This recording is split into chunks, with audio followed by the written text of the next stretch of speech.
Ramogi juang kamar maintian di geno ni odiochieng' mari ne kare. Odiochieng' ma kawuono mar tich ariyo nyako Ramogi wan gi weche mabende waseiko ni weche manyien mag Migago marani mondo wamige sani magi oting'o wach ma inene ng'eya ka en wach mar koth makoro sani osechako chwe e gwenge ma Nairobi. Koth chwe bomani ma Nairobi nyako Ramogi ok ang'e ni lwasi mar kari ma intie to chalo nade. E kinde ni bad migawo ma ochung' ne weche mag koro chal kor lwasi wacho ni koth mang'eny biro medo chwe kochakore odiochieng' ma kawuono nyaka giko dira. Koth mang'eny igeno ni biro chwe gwenge kaka Homa Bay, Migori, Kisumu, Kisii, Nyamira kod boma ma Mombasa e kind gwenge mamoko. Ikwayo oganda mondo mi obed akicha ne oula mapek ma nyalo muoch kaachiel kod auka yamo ma nyalo podho yiende gwenge ma opogore pacho ka ahinya to mago ma koth dhi chwe mapek. Bende kopogore gi mano warwake chenro mar Migago nyako Ramogi ka wan kod weche mathoth ahinya ma waiko nigi kindeni kibedo kod chakruok nyaka giko. Machiegni mokwongo wayud thund weche. Jatend migawo mar arita ochopo e bungu ma Shakahola kama pisas medo kunyo ringre joma ichich ne owito ngimagi kaluwore kod puonj mar din magalagala. Piny mangima hingo odiochieng' mar tuo mar malaria ka ijiwo jotelo mondo ketie tim chenro mag tieko tuono. Komiti matayo twak e kind Azimio la Umoja One Kenya Alliance kod Kenya Kwanza timo lalruok e wi weche magibiro twakie.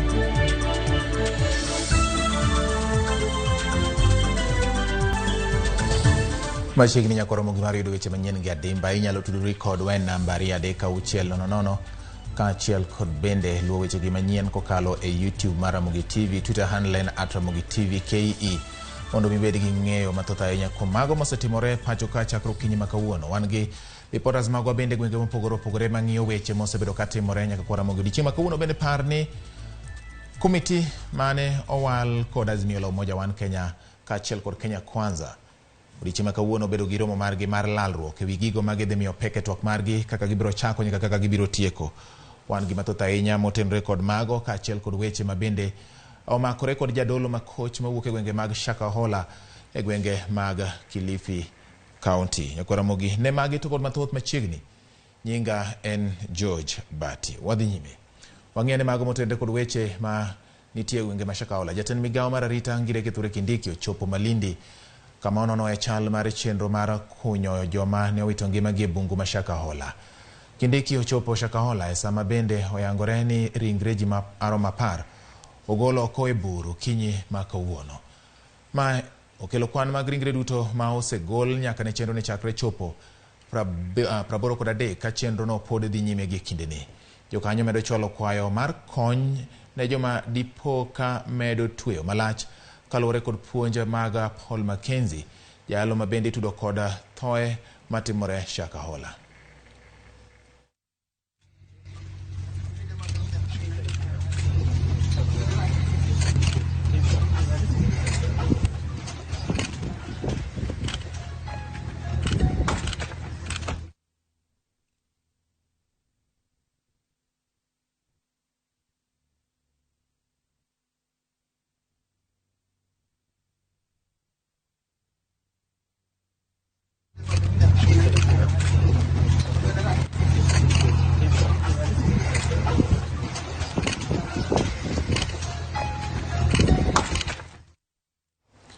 Ramogi mano jatend Migago mar weche mag arita Kithure Kindiki kantiere gwenge mag Malindi e kaunti ma Kilifi kotenre gi weche ma timore Shakahola. Koro wang'iyane motendre koda wach mowuok kuom jochiw thieth. Jochiw thieth e od thieth ma Malindi ywago kwan mamalo mag ringere mosechwal e kar kano ringre jomotho ma kar od thiethno.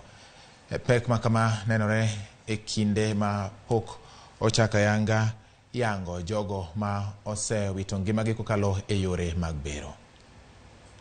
Mortuary has a capacity of approximately 20 bodies, and on top of the normal capacity or the normal load it normally has, we now have these 39 bodies in our mortuary, and I would like to say that it has really overstretched the system. We are even contemplating looking at alternative ways of preserving these bodies. Currently, we are looking at means of expanding the capacity of our mortuary, even on a temporary basis, based on the current number of patients we've received, the bodies that we've received. Jotenda kanisa mopogore e piny Kenya medo kwedo puonj ma kanisa mar Good News International ma itayo kod jayalo ma Galagala Paul Mackenzie osekelo tho mar oganda mathoth. Thoe ma oseneno kaluwore kod tweyo magisebedo godo ka gidhi godo nyime e gwenge mag Shakahola e kaunti ma Kilifi.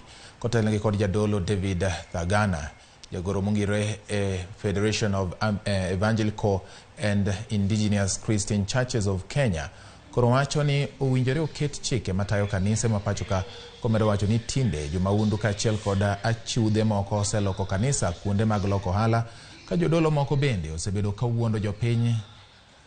Kawira ni gimedo wacho ni jopiny ahinya jokristo owinjore obed motang' mondo mi kik wuondgi gi puonj ma ok otenre kod muma.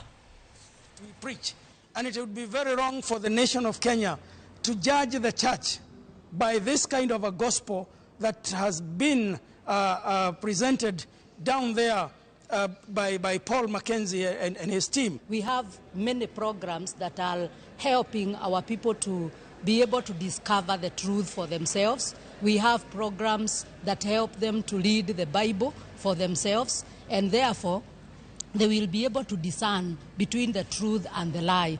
I want to agonize those who have died, and also to appeal to our young people to get to the true gospel, so that they are able also to commit themselves, to train themselves to be godly. I would humbly and respectfully urge the Kenyan government to think very carefully about punishing the churches of Kenya of any faith because of the actions of this individual. The vast majority of churches in Kenya are there seeking to bring good to the community and bring life, not death, to the people, to help Kenyan people and families, and to be a positive influence on the Kenyan culture.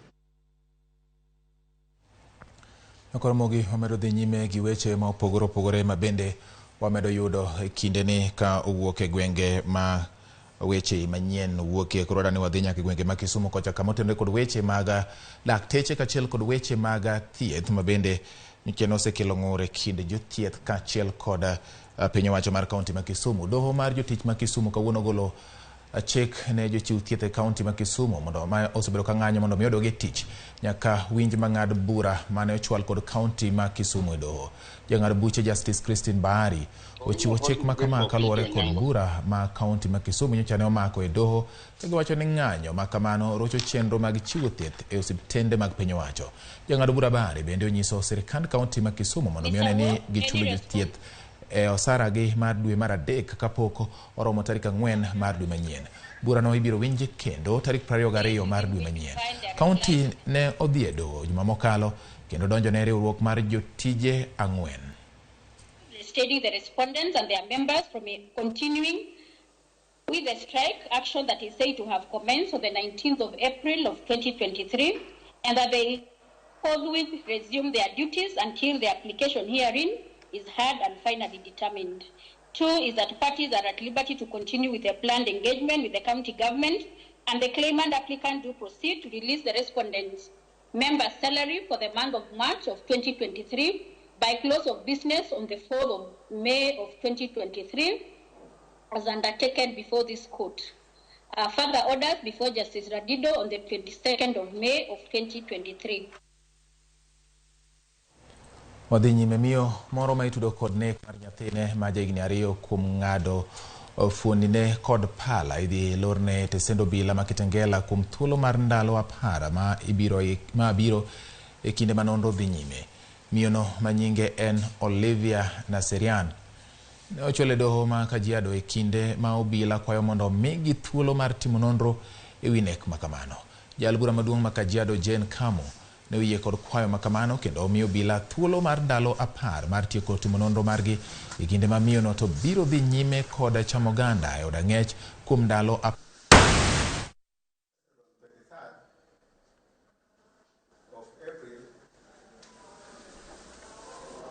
2023,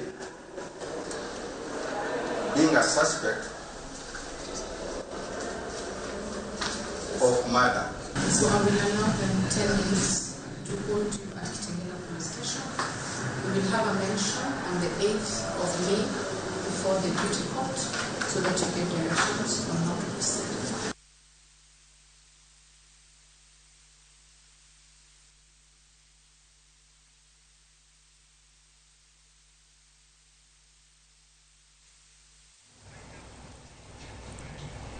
Erokamano nyakwara Ramogi wamedo dhi nyime gi weche manyien mag Migago. Na nyisi motelo ne odiochieng' ma kawuono komiti mar jokanyo 7 koni gi koni manowal kod kweth mar Kenya Kwanza kachiel kod Azimio la Umoja kawuono ni obedo gi romo margi mar timo lalruok ka giketa yanga yo ma gibiro luwo e yo mar twak en twak moting'o weche ma osebedo ka iwacho ni kelo pogruok e paro e kind piny owacho kachiel kod kweth mar Azimio la Umoja One Kenya Alliance. Nyaka gi sani jafwambo marwa Walter Nyambaga nitiere kono kendo wadani mondo nyiswa ni to romo ma kawuono ma igeno ni idhi kete lai makare kendo mopuch mar kaka twak biro bedo gi gik ma ibiro mi pek mibiro chako nyaka mano mogik ochakore yo machalo nade.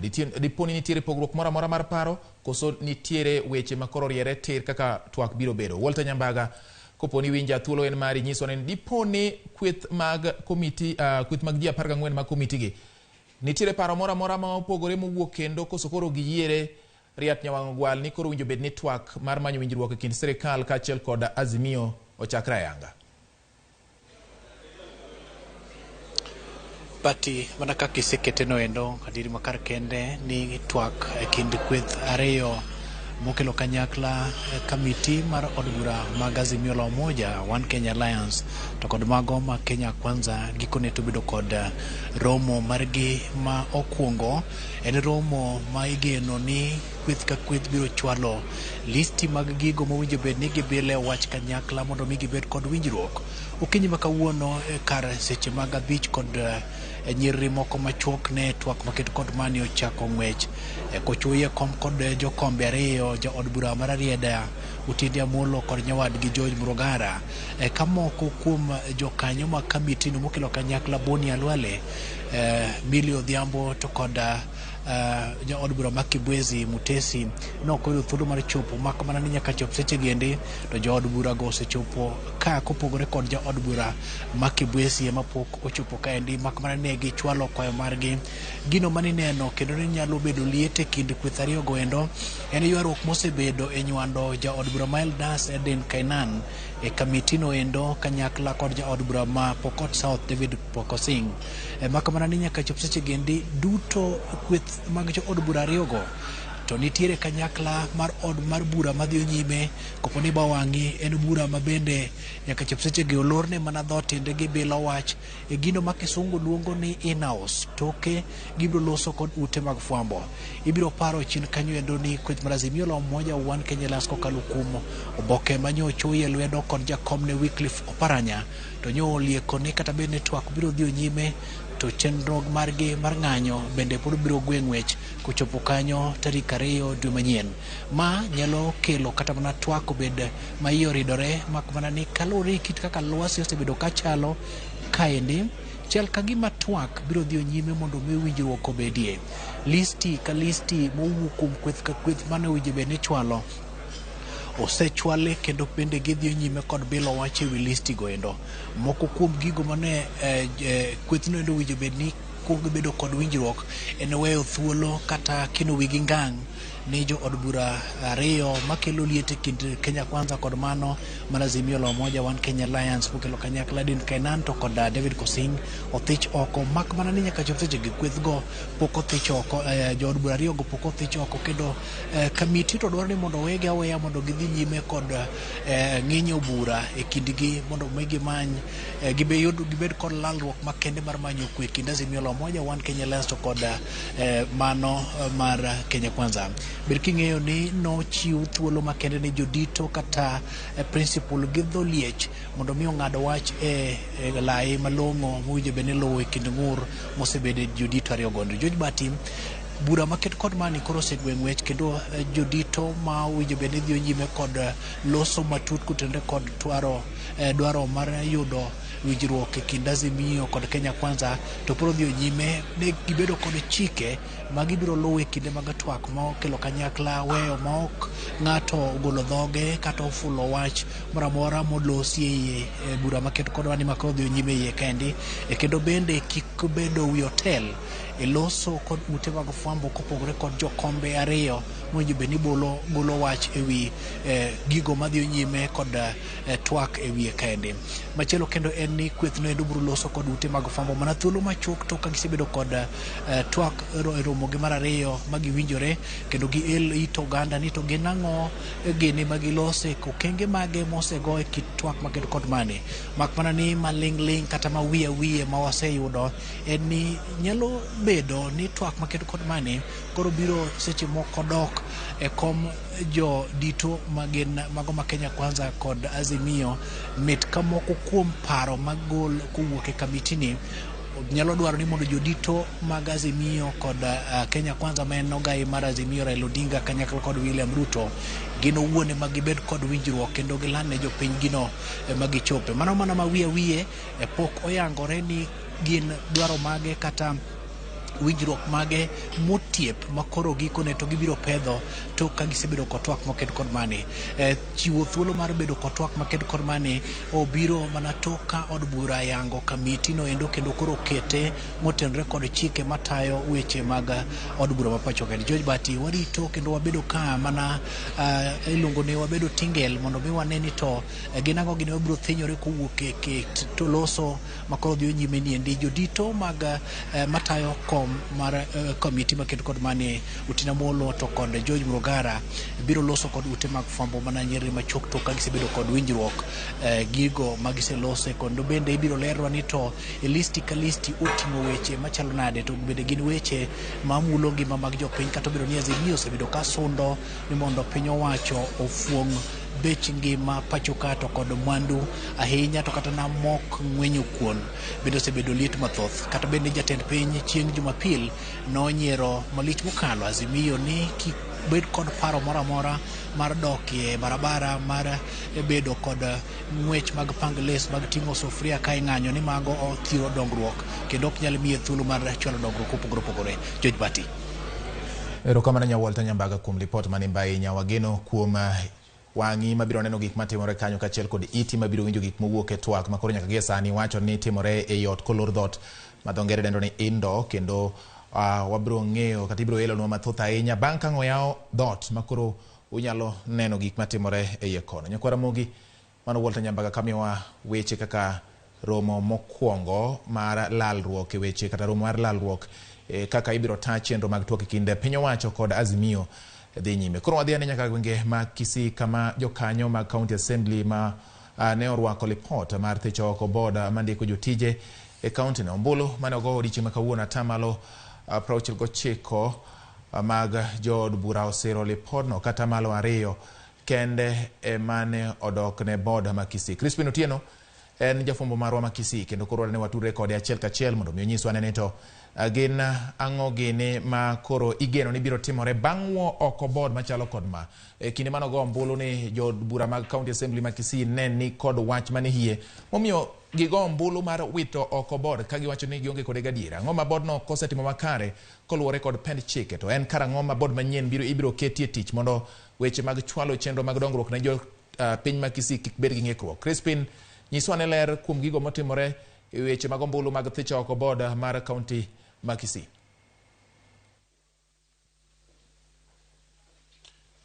Misawa inya batia winji antiere laro mar od bura mano ma county ni ma Kisii kama okindi makawuono nwaneno ka od bura ma county ma Kisii othicho oko jogo mosebedo ka tiyo e duolno mar ndiko jotije county ma Kisii mong'ere kaka Kisii County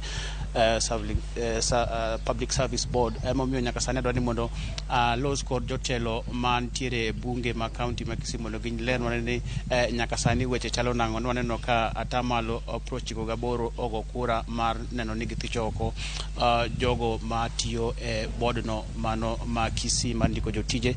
Karibu katika runinga Citizen Tanzania, mwenyekiti wa ile kamati maalum ya leba. Utuambie tunaitwa nani, kisha tuambie kuhusu ile pendekezo ambayo iliwasilishwa mbele ya bunge la kaunti ya Kisii. Mpaka sasa baada ya kubanduliwa mbali kwa bodi hiyo, mwelekeo utakuwa ni upi sasa? Thank you very much. The petition was brought before the Kisii County Assembly a few weeks ago, seeking for the removal from office of the Kisii County Public Service Board because of violating several articles of the Constitution. And actually, the petition was eventually brought before the Committee of Labour, where I'm the chair, by name Naftali Onkoba, MCA Nyachek Ward. And the members of the Labour Committee have done deliberations. They have listened to the petitioner. They have also listened to the respondents, who are the Kisii County Public Service Board members. And today morning, the report was tabled, whereby the board members were found to have violated several articles of the Constitution, including Chapter 6 of the Constitution. You realize in that petition that the board members did what we call irregular promotions, and also employing people without advertisement, among other issues that they did wrong in accordance to the law.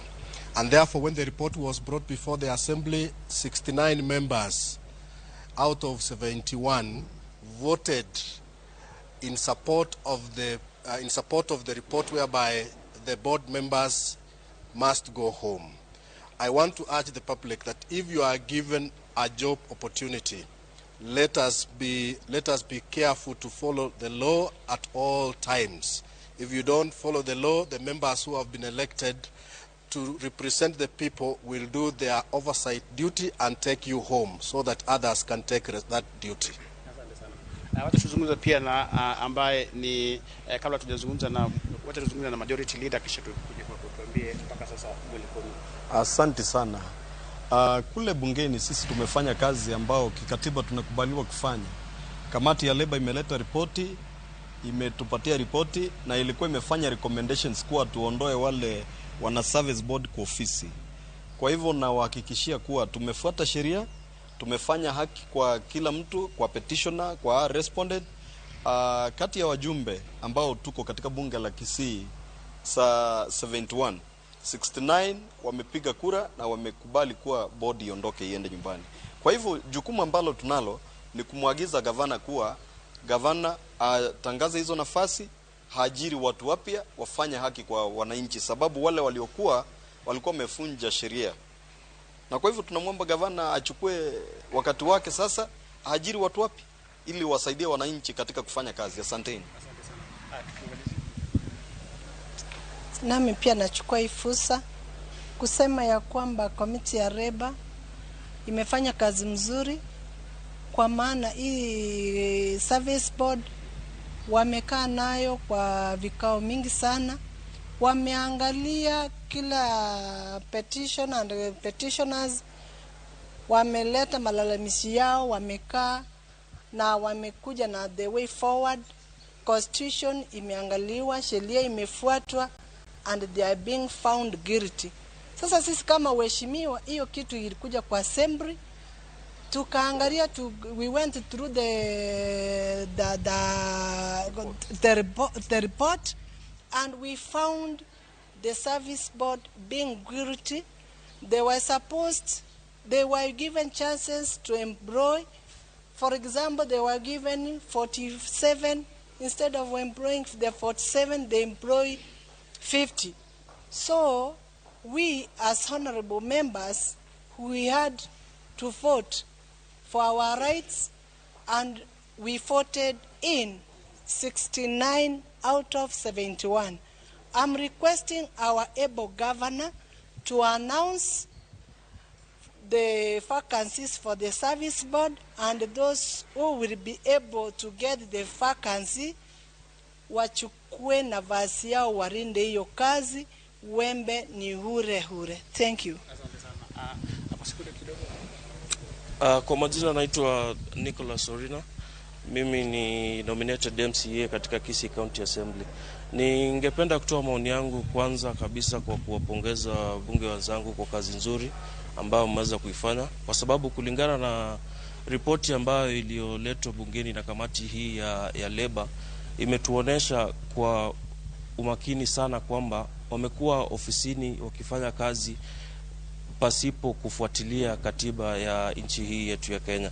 Na ningependa kumwomba gavana wetu kwa nafasi hizo atakazo zitangaza kwamba ziko wazi, wale watakao jaribu kupata kazi zile, naomba aweze kuwa na ule moyo wa kuweza kuinclude hata na walemavu katika kaunti hii yetu ya Kisii, ili na wao pia waweze kupata nafasi katika ajira hizi za kaunti. Asanteni sana. Asante sana.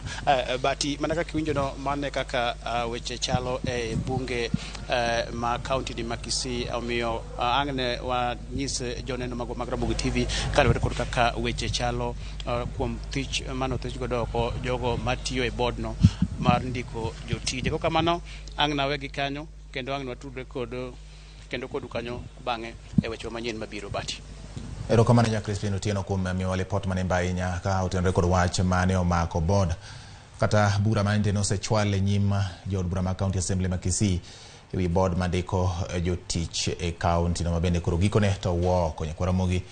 Mano bende makelowa e yweyo marwa mokwongo e weche manyien mag Migago kiny arichieng' ma kawuono, kama bende pod wan gi mathoth ahinya mwaluoni kang'iyo joma bende ndiko na Linda Nyarseme Ramogi ler ahinya entiere gwenge mag Kakamega. Wacho ni anawuoro jadolo ma Kilifi no gima otimo. Calvin's from Malele, I'm watching Ramogi TV and it is clear, visible, and I want to encourage Kenyans to believe in God only but not human beings. Mana gimondeko kanyo kwa Ramogi. Erokamano ahinya kuom kete e Ramogi TV. Wena mondo akawane yweyo maro mokwongo gi kanyo, pod inyalo ndiko na namba 36000. Mano namba maro mar SMS kata kidie Twitter handle @Ramogi TV KE kata e YouTube mar Ramogi TV. Kikidhi mabor mere mana ketega.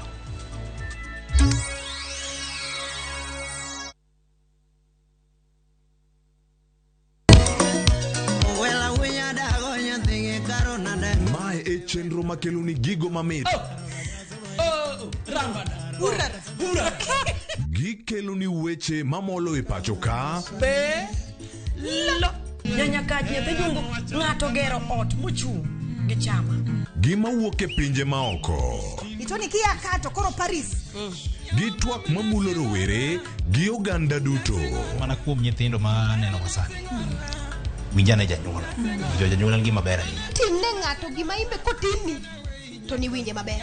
Yudo danje maliet. Inyalo kwayo thum kidwaro ma kaka talanta bro goni studio kaendi. Mane mbak ndalo chakre wuok tich nyaka tich abich saa 8 odiochieng'. Ibonuo chakre saa 7 otieno mane Ramogi TV.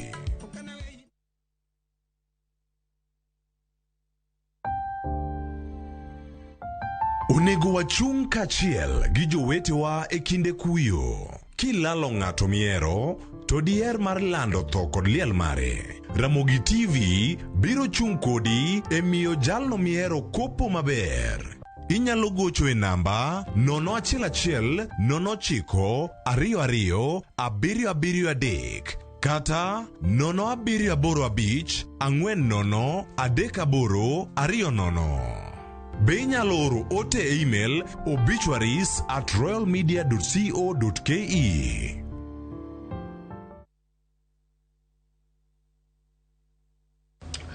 Oh, yeah.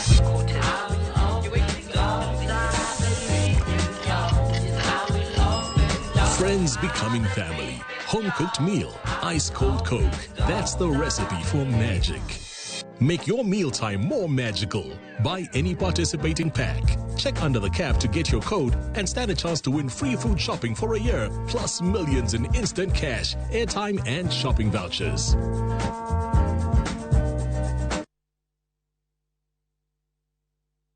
Ne wapenjo mine mapacho kae mondo nyiswa gino magirango e mo mar lotion. Kawuono wadwa pimo kind mo mar lotion manengone ni malo kod mano manengone ogonyore. Ang'o momiyo ichulo omenda mang'eny? Nyiew Nice and Lovely Body Lotion en yiero makare kendo madeo fuki. Oyomo pien del, ober kendo ibiro here. Yier lotion namba 1 e Kenya kai.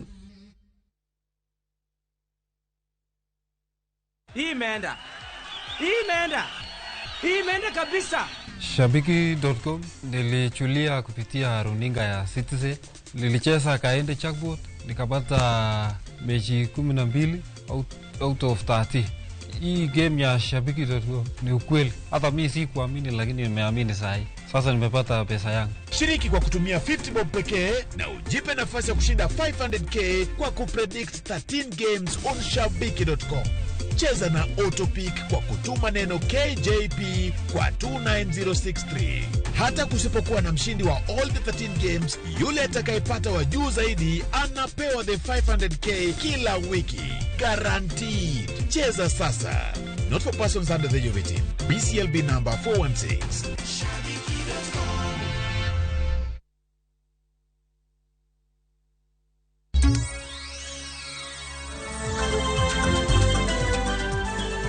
Machini kendo nyako Ramogi jwang'o medo dhi nyime gi weche manyien gi sani. Duol makedo kod mibadhi e pacho ka Kenya EACC kata piny Kenya EACC ochako chenro mar tiyo kod tend sikunde loso klepe mag kedo kod mibadhi e sikunde mag primary kod sekondar kaka achiel kuom yore mag tiego jomatindo e kedo kod mibadhi.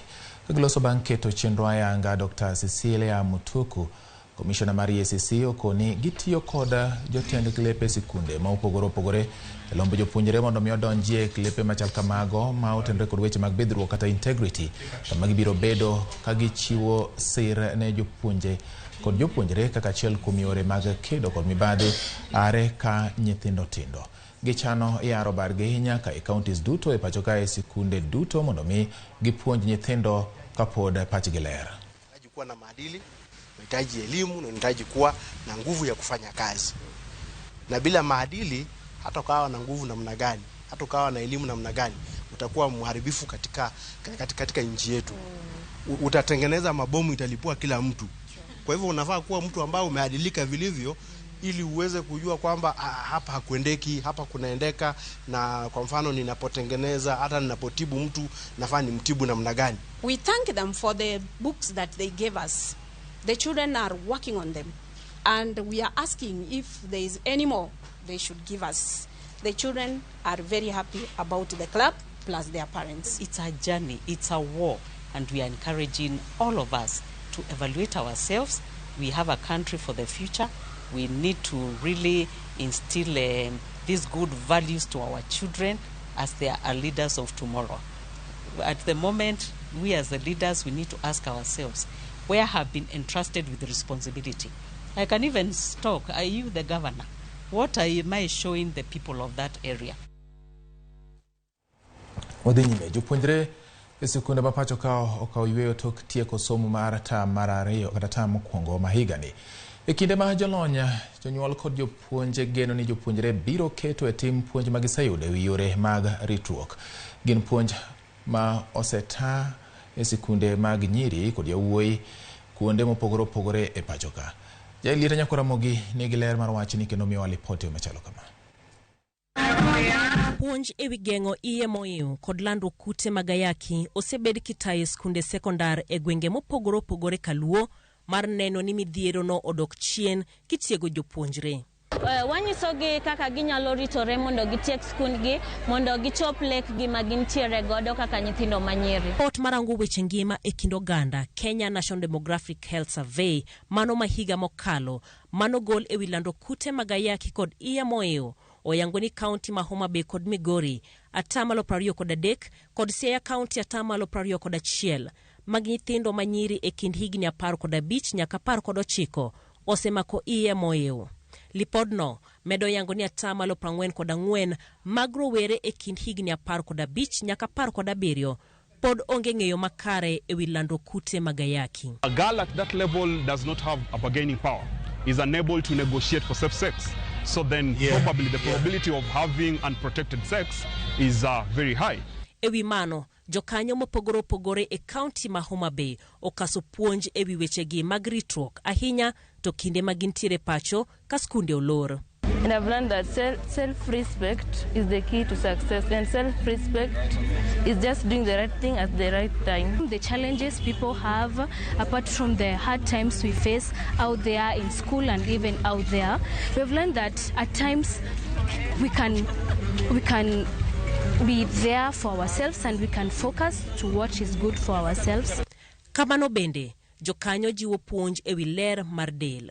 Sensitization, we ensure that we really sensitize our girls and empower them in the safe use and disposal of the sanitary towels. Kopogore kod jiwo kendo chiwo puonj ewi kute magayaki kod gengo iye moyo. Jopuonjre bende yudo puonj ewi rito alwora kokalo pidho yiende kod chenro makare mag wito taulo mag ria mondo kik keth alwora.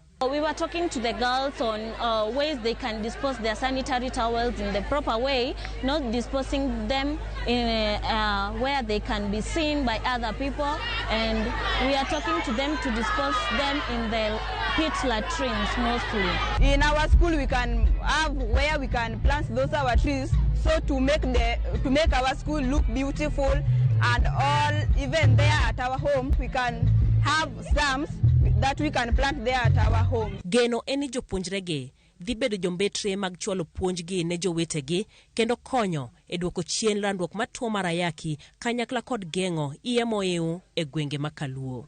Girls must be confident with what they are saying. We cannot be shy.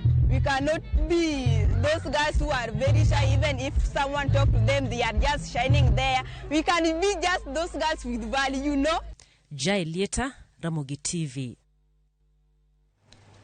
Piny mangima ingudi ching mar tuo mar malaria kawuono ka nyasi ma pacho ka obagi kaunti ma Nyamira. Riwruok mochung' ne weche mag thieth e piny mangima WHO jiwo tan pinje mondo mi omed keto maino e nonro manyo yore manyien mag kedo kod malaria kaachiel kod keto e tim singo mane gichiwo. Kaunti ma Nyamira en kaunti ma otelo e chenro mag kedo kod malaria kata malo achiel mar oganda ema thoro gamo tuono e gwenge ma kono kaluwore kod migawo mar thieth. Kawadhi nyime nyaka Ramogi mana kotenre kod mano en kinde ma piny mangima hingo odiochieng' mar kedo kod tuo mar malaria. Kambi mar Bliss GVS Pharma ochiwore mar chwalo yedhe mag kedo kod malaria ne jodak manitie alwora mar Nam Lolwe bwo chenro ma otisi kaka Act for Africa magedo duoko piny landruok mar tuo mar malaria e piny mangima. Jatelo mar kambino Romeo Were ma ochiwore mar konyo piny owacho ma Kenya e kedo kod malaria e alwora mar Nam Lolwe okoni dwarogi biro mana chopo kare ka piny owacho oyie tiyo kodgi kaka joka ng'at achiel ahinya to reso ngima nyithindo mani piny ne higni 5 kod mine mayach. E kar thieth ma Lumumbe kama ne gichiwe sir machal kod mano, laktar maduong' Pamela Alilo okoni sir makamano biro bedo konyruok maduong' ahinya ne jodak makono kaluwore ni en alwora manitiere gwenge ma malaria landore mapiyo. In the facility, and it still remains the commonest cause of morbidity and mortality until the day that we'll eradicate it. I know we have even, I've just read it is indicated it's an initiative towards malaria-free continent. And I'm hoping that we'll really get to a time when we'll be malaria-free. Once we get drugs like this, at least we know that we are getting something that can really help us manage our clans better. Malaria has a profound effect in our region, especially in Kisumu region, because that affects the productivity of our population. It's something that needs to be addressed, and if possible, maybe in future, if all goes well, we might have a vaccine for the same, so that we ensure that our population is safe. Wadhi nyime nyaka Ramogi koro wadonjo ne Migori weche motenre kod weche mag apeni mathoth e kaunti ma Migori sani koro ok kalre kendo jowuoth bedo kod pek mar wuoth. Migawo mar apaya kod wuoth e kaunti ma Migori oyango ma kagiwacho ni kethruok mag apeni go kel kod koth ma koro osebedo ka chwe e kaunti ma Migori. Jatend Migago mar apeyni e kaunti ma Migori John Oringo olero ni thoth apeyni okethore kendo kethi kod koth owira ni ne thothgi ne okolosi e higni 2 ma ogik e tend gavana machon Okoth Obado. Oringo wacho ni giseyudo ywak kowuok kuom oganda ka otenore kod rach mag apeyni kendo kaka kaunti gidhi nyime kod loso apeyni makoro ok kalre e seche ma girito koth mondo mi odog piny mondo gilos apeyni duto manie kaunti no. Kalo ne okong'igi higa machielo ne chal ka gima bende ne owegi. So ne wan gi data ni ndernigo onge kaka ginyalo konyowa. Ne wan go kama ng'eny to ne ginyal tiyo. Wayudo grade achiel kende manyalo tiyo. Ting'e ni Migori duong' those words. So nawacho ni mondo mi wabed effective wakony ji nyaka wane ni tingni wagi gi tipas wagi waloso gi magitiyo. E higani mar omenda ni wadhi loso about 90 roads wadhi loso to gi bridges gi culverts ma romo 15 kama. Wadhi nyime. Jotend arita kwe e gwenge ma Maina e boma ma Nyahururu nyocha ne omako kendo ketho gige nyuo kong'o e gwenge makono. Kata kamano ruoth ma gweng'no Joseph Waithaka ochiwo ywak ne jogo ma osebedo ka nyuoyo kong'o koro chako bogo ngimagi. Waithaka osingo mar dhi nyime gi tayo apedha ma kamano kendo tieko chutho ohala mar kuong' machiko kopuodho kendo giwacho ni ok gibi luoro kata mana jogo ma nyuoyo kong'o bed ni gibuo ngimagi. Ne owuoyo kinde mane anotimo apedha e gwenge mag Sibira kama kaluwore kod maling'ling moa kuom jopiny ne gimako kuong' ma kangara maromo lita 5,000 kod lita 2,000 mag chang'a.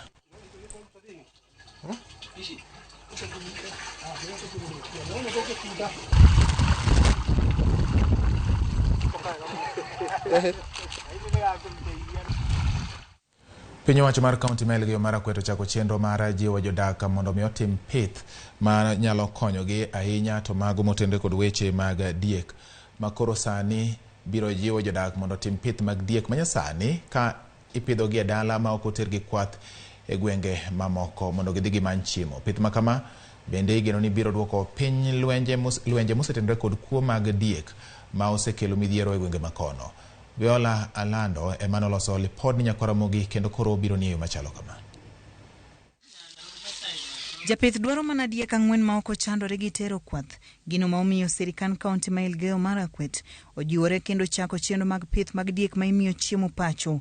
Kido mag diek go ma bende golo chak maber. County government are promoting dairy goats which is able to promote, especially for women, they are getting ownership. Kwa mambo ya security, hawa ndio tungependa kuwafuga zaidi kwa sababu tunawafuga wakiwa nyumbani tu hapa. Diek makamagi bende okoer gi jopith e gwenge mag Marakwet gi Pokot kaluwore ni ok nyal ti kodgi e nyasi mag oganda go.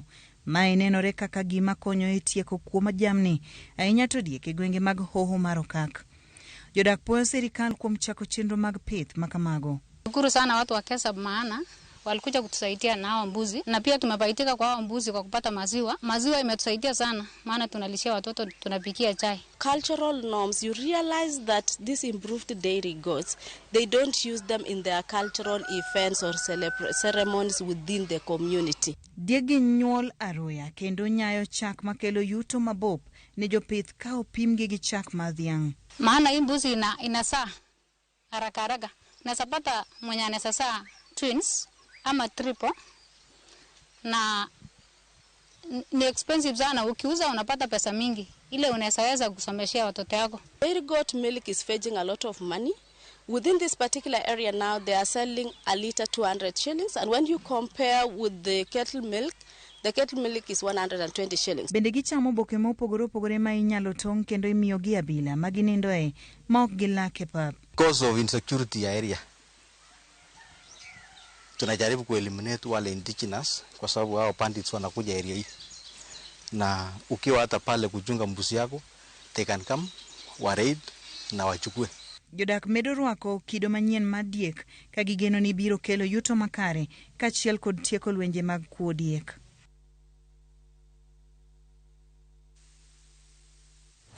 Ramogi lipod no los kod Viola Alando kendo somago gi Diana Olonde. Wawere kod mago wadhiane gwenge mag Kwisero. Ringre mar MCA ma Kisai kar chung'od bura ma Kwisero Stephen Maloba ibiro kowe kar yweyo mare mogik tarik 9 mar dwe mar abich higani. Kaluwore gi jakom mar komiti mar ik mare Gabriel Arambo, anyuolano yiere mar iko Maloba tarik makamano ka gigeno ni gibiro yudo ratiro kuom tho mar wuodgino. Anyuolano mane motelo ne chano mar iko Maloba tarik 22 mar dwe mar Ang'wen ne ochoro nyime ik mare ka gidwaro mondo achije duto ma itudo kod tho mar wuodgino mondo mi oluw godo dwaro mar chik ka nyaka sani achich maduong' Richard Likoe pod ogeng'ne tesendo bila kuom ndalo 14 ka nonro dhi nyime.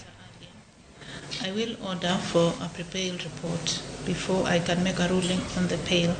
So a prepared report to be prepared and filed within 14 days. Thereafter, I'll give directions on the ruling because the parties, as far as I'm concerned, have already made submissions on the bail.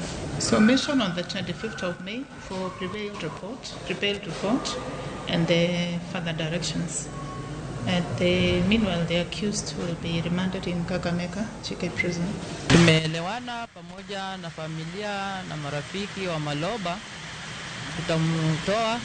tutamzika tarehe 6, tutamtoa tarehe 5, mzike tarehe 6 mwezi wa 5. Lakini nafikiri kitambo ifike hiyo siku wengine watakuwa wameshashikwa. Sijui kama nitapata haki juu vile niliona hiyo maneno ilinichanganya kidogo. Mara mtu anatolewa huku anapelekwa huko koti hii, unaambiwa sasa ni hii, unaenda amerudishwa huku. Sasa sikuelewa hapo mahali. Kwa hakika tumepitia wakati mgumu, hatujapata haki kwa siku hii ya leo.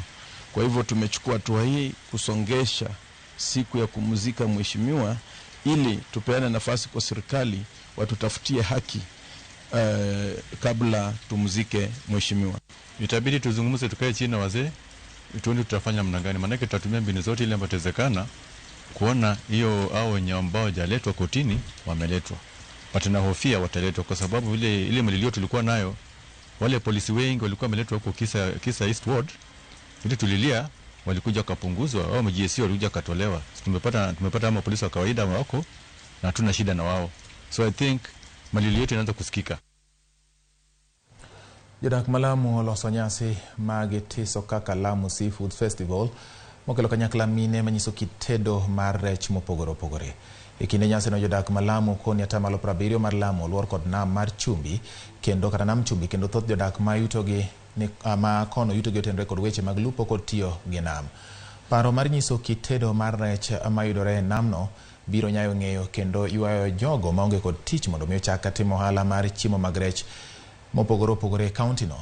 Okwatend kaunti no mondo mi osir jolupo kod jo ohala ma oketo genogi kuom ohala mawuok e nam. Kwa uchumi wa Lamu na pia katika kuonesha ule upishi wa Kilamu, watalii wetu wa ndani, yani wa ndani ya nchi, wakija hapa hawataki kula nyama wala kuku, wao wanataka seafood. Naona kuwa sisi ni matajiri wa bahari na blue economy ni tajiri katika Lamu, kwa hivyo kuongeza value additional. So tukaona pengine tuchukue huyu pweza tumfanye tofauti, pengine mshikaki. Tuchukue huyu samaki tumfanye pengine katlese ama kababu yake. Kwa hivyo nataka kuonyesha kuwa huyu samaki si lazima umle samaki peke yake. Anaweza kufanya katika njia mbalimbali na uendeleze ule utamaduni ama upishi wa Lamu. Samaki kile vile unavombuni ndivyo yani unavokuja kumletea utamu. Na viungo na vifaya vya samaki ambao ukitumia wewe mwenyewe unaona raha.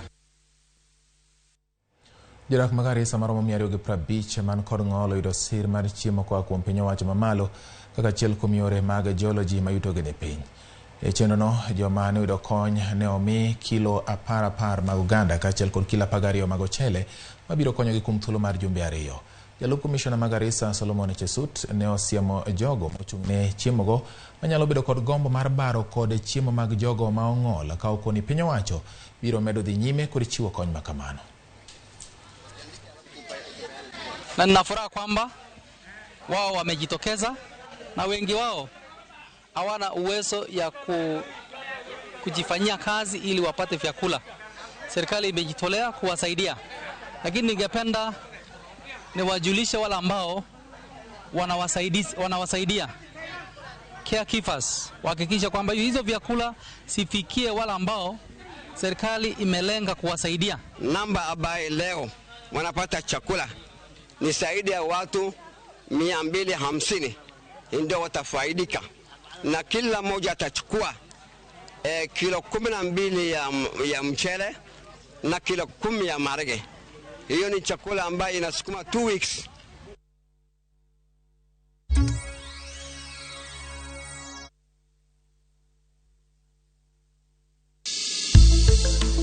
Riwri kodwa kawuono e penj laktar ka wadhialo World Malaria Day. Wadhi bedo kod Dr. Martin Obondi mar Equity Afya Kisumu CBD kod Kondele ka wapuonje wi tuo malaria.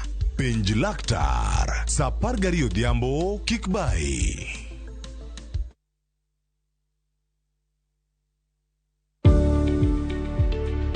Bed kod chenro mong'ith mar ohala makelo kanyakla rieko mar kwano muom midwa tiyogo, diekni mag yudo chiro kod kaka idwa tayo ohala. Ma biro miyo iketo pachi kamoro achiel moriere kendo bomiyo ikawo kenge makare ewi ohandi.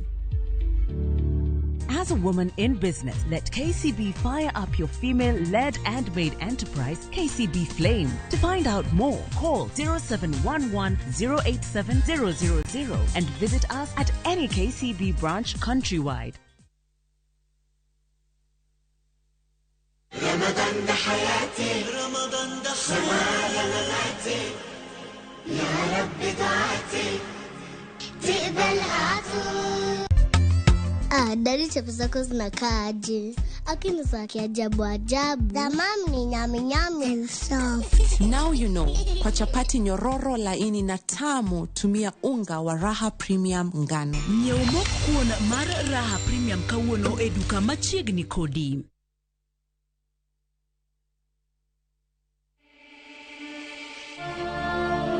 In what is now Kenya's worst drought in 40 years, over 5 million Kenyans are facing starvation.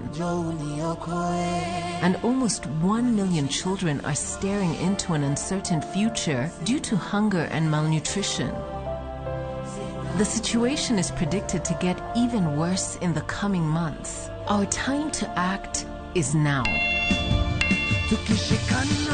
We have always been there for each other in the spirit of togetherness. One people, one nation. Together, we can help children in the worst hit counties to have a tomorrow to look forward to. Every help counts. To send your donation, dial *802# on your phone or visit www.saidika.co.ke, an initiative of Kenya Red Cross Society and Saidika.